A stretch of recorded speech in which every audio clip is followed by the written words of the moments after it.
At long last, public enemy number one was headed to the slammer. Now handcuffed to a car thief, he is being removed from the scene of his underworld empire to a jail in the southern state of Georgia. And this not for murder, vice, conspiracy, or even bootlegging, but for failing to render a true income tax return. Yes, Al Capone was going away for 11 years for tax evasion.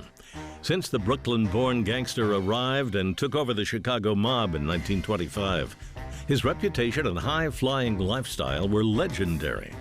He ran gambling, prostitution, and bootlegging rackets, not to mention the murders of all the rival gang members that the feds could never nail him for.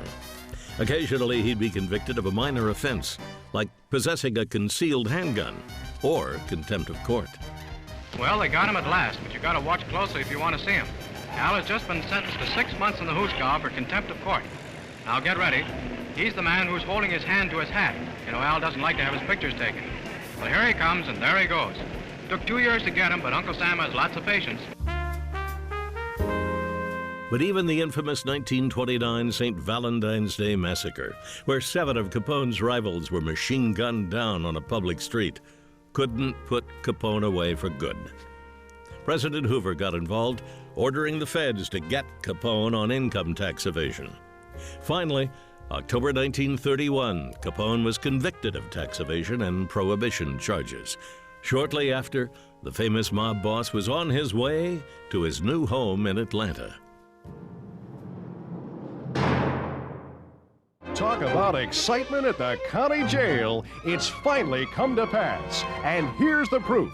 Mr. Alphonse Capone, alias Mr. Al Brown, alias the Big Shot, has met the enemy, and he is theirs, on his way to the Dearborn Street Station with an escort that'll do credit to a sultan. It won't be long now before the world's most notorious gangster will only be an offensive memory.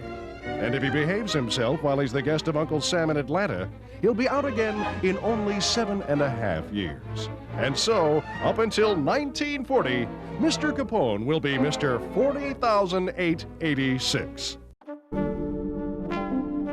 While in prison in Atlanta, Capone was caught bribing guards, so he was sent to the dreaded Alcatraz. He was released after only 6.5 years, suffering from dementia caused by syphilis.